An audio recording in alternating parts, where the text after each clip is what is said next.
ગુજરાત અને મહારાષ્ટ્રમાં મેઘરાજાએ રૌદ્ર સ્વરૂપ ધારણ કરતા જનજીવન સંપૂર્ણ અસ્તવ્યસ્ત થઈ ગયું છે. પાલઘર નજીક ટ્રેક પર પાણી ભરાતા મુંબઈ રેલ વ્યવહાર ઠપ થયો છે, જેના કારણે કર્ણાવતી અને જોધપુર બાંદ્રા જેવી મુખ્ય ટ્રેનોને વલસાડ અને વાપીથી જ પરત ફેરવવાની ફરજ પડી છે. બીજી તરફ છેલ્લા 24 કલાકમાં ગુજરાતના 164 તાલુકામાં ધબધબાટી બોલાવતા મેઘાવી માહોલ વચ્ચે અમરેલી જિલ્લાના રાજુલામાં આભ ફાટતા 11 ઇંચ વરસાદ ખાબક્યો છે. તાતરવડી નદીના ઘોડાપુરે વડગામનો સુરક્ષા પાળો તોડી પાડતા ઘરો ધરાશાયી થવાની ભીતિ સેવાઈ રહી છે, જ્યારે તોફાની પવનથી 222 વીજ પોલ ધરાશાયી થતા ઉના અમરેલીના 55 ગામમાં અંધારપટ છવાયો છે. કુદરતી આફતની આ ગંભીર સ્થિતિ વચ્ચે 5 તાલુકાની શાળાઓમાં રજા જાહેર થઈ છે. હવામાન વિભાગ દ્વારા અત્યારે અત્યંત વરસાદની આગાહી સાથે 3 જિલ્લા અને 2 કેન્દ્ર શાસિત પ્રદેશમાં રેડ એલર્ટ જાહેર કર્યું છે. દેશના ઘણા રાજ્યોમાં ચોમાસાએ ગતિ પકડી લીધી છે. મહારાષ્ટ્રમાં સતત થઈ રહેલા ભારે વરસાદને કારણે મુંબઈ પુણે રેલ રૂટ પર સોમવારે સવારે કર્જત લોનાવાલાના ભોરઘાટ સેક્શનમાં 2 જગ્યાએ ભૂસ્ખલન થયું. ત્રણેય રેલવે લાઇનો પ્રભાવિત થઈ ગઈ. 20 ટ્રેનો રદ કરવી પડી. બીજી તરફ મુંબઈ પુણે એક્સપ્રેસ વે પર ભૂસ્ખલન થતા રસ્તો બંધ થઈ ગયો. મુંબઈમાં ગઈકાલથી 75 કિલોમીટર પ્રતિ કલાકની ઝડપે પવન ફૂંકાઈ રહ્યો છે. 142 વૃક્ષો ઉખડી ગયા. બીએમસીએ આજે સરકારી, ખાનગી અને નગરપાલિકાની તમામ શાળાઓ અને કોલેજોમાં રજા જાહેર કરી છે.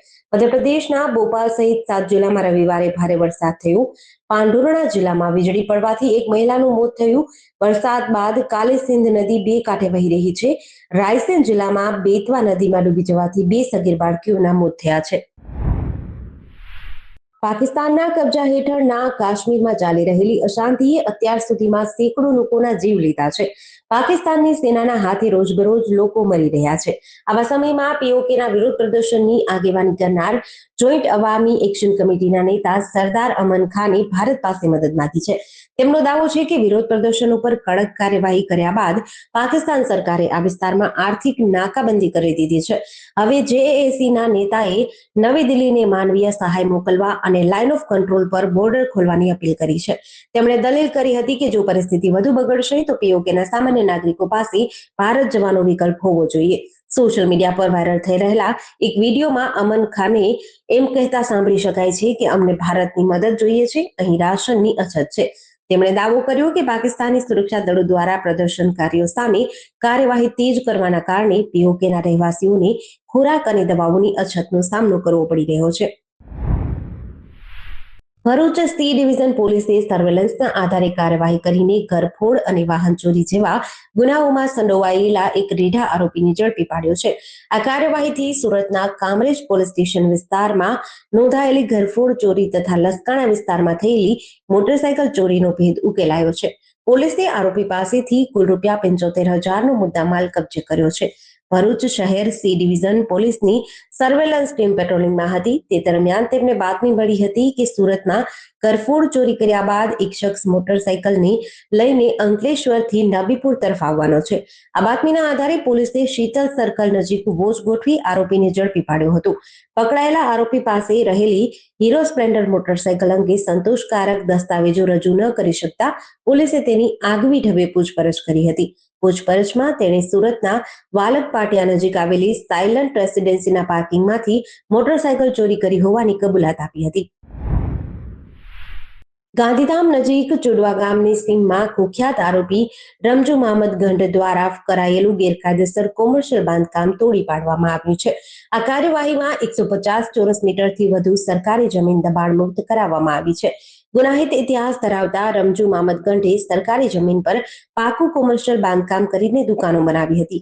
અંદાજે 2 લાખ રૂપિયાથી વધુના આ ગેરકાયદેસર દબાણને જમીનદોસ્ત કરવામાં આવ્યું હતું. Kutch collector Anil Ranavasiya, border range IG Chirag Koradiya અને પૂર્વ કચ્છ એસપી સાગર બાગમારના માર્ગદર્શન હેઠળ કચ્છમાં ગેરકાયદેસર દબાણો વિરુદ્ધ કાર્યવાહી ચાલુ છે. આ દબાણ હટાવ ઝુંબેશને કારણે ગુનેગારો અને દબાણકર્તાઓમાં ફફડાટ ફેલાયો છે. ભાવનગર જિલ્લાના પાલીતાણા તાલુકાના ગરજીયા ગામે આજે 6 જુલાઈ સવારે સિંહે માલધારી કાળુભાઈ બોગાભાઈ પરમાર પર હુમલો કર્યો હતો, જેનો લાઈવ વિડીયો વાયરલ થતા સમગ્ર પંથકમાં ચકચાર મચી છે. આ લોહીલુહાણ માલધારીને તાત્કાલિક સારવાર માટે પાલીતાણાની સરકારી હોસ્પિટલે ખસેડાયા હતા. વન વિભાગ દ્વારા હાલ આ મામલે તપાસ શરૂ કરી છે. ઇજાગ્રસ્ત કાળુભાઈએ જણાવ્યું કે હું સવારમાં 10:30 વાગ્યે ગાયને ઘાસચારો નાખવા માટે જતું હતું. સિંહ આમ બજારમાં બેઠો હતો, તેથી તે અચાનક મારી ઉપર હુમલો કર્યો.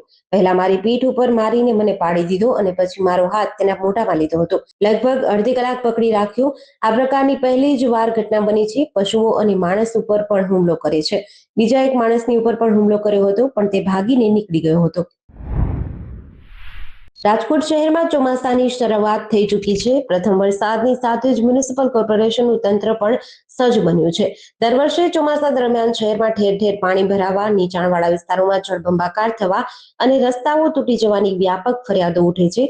આ બાબતને ગંભીરતાથી લઈ મ્યુનિસિપલ કમિશનર તુષાર સુમેરાએ તાજેતરમાં જ તમામ વિભાગના ઉચ્ચ અધિકારીઓ સાથે એક મહત્વની રિવ્યુ બેઠક યોજી હતી. આ બેઠકમાં ચોમાસા પૂર્વેની કામગીરીની સમીક્ષા કરવાની સાથે જ અતિવૃષ્ટિ કે પૂર જેવી આપત્તિ સમયે લોકોને તાત્કાલિક મદદ મળી રહે તે માટે આગોતરું આયોજન કરવામાં આવ્યું છે, જેમાં તમામ ઉચ્ચ અધિકારીઓની સાથે એન્જિનિયરોને 24 કલાક શિફ્ટ મુજબ કામગીરી સોંપી દેવામાં આવી છે. તેમજ ડિઝાસ્ટર પ્લાન પણ તૈયાર કરાયો છે.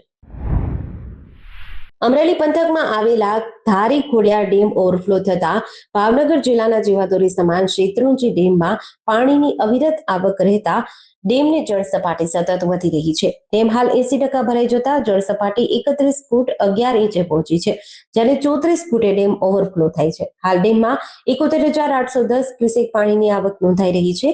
સતત વધી રહેલી આવકને ધ્યાનમાં રાખી તંત્ર એલર્ટ છે અને પાલીતાણા તાલુકાના 5 તેમજ તળાજા તાલુકાના 12 ગામોને સાવચેત રહેવા સૂચના આપી છે. ભાવનગર માટે પીવાના પાણી તેમજ ખેત સિંચાઈનો પ્રશ્ન ચોમાસાની શરૂઆતમાં ઉકેલાઈ જવા પામ્યો છે. શેત્રુંજી ડેમ 80% ભરાતા જિલ્લા વહીવટીતંત્ર સંપૂર્ણ એલર્ટ મોડમાં છે.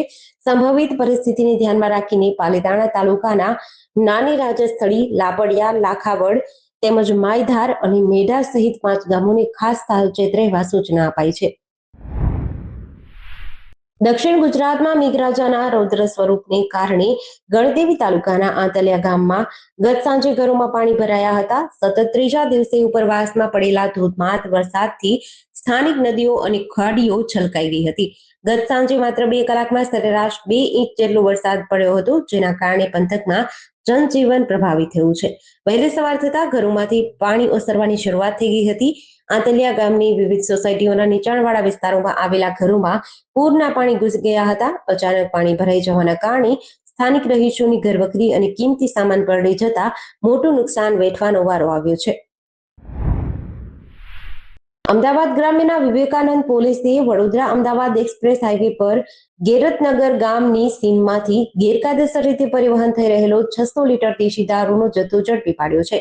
પોલીસે બ્લુ કલરની મારુતિ સુઝુકી બલેનો કારમાંથી આ દારૂનો જથ્થો જપ્ત કર્યો હતો. જપ્ત કરાયેલા 600 લીટર દેશી દારૂની કિંમત ₹1,20,000 અને કારની કિંમત ₹3 લાખ મળીને કુલ ₹4,20,000નો મુદ્દામાલ કબજે લીધો છે. આ કેસમાં માઇકલ જોસેફ દાસ તેની ધરપકડ કરવામાં આવી છે, જ્યારે વિમલ અન્નો ફરાર હોવાથી તેને વોન્ટેડ જાહેર કરી તેની શોધખોળ હાથ ધરવામાં આવી છે.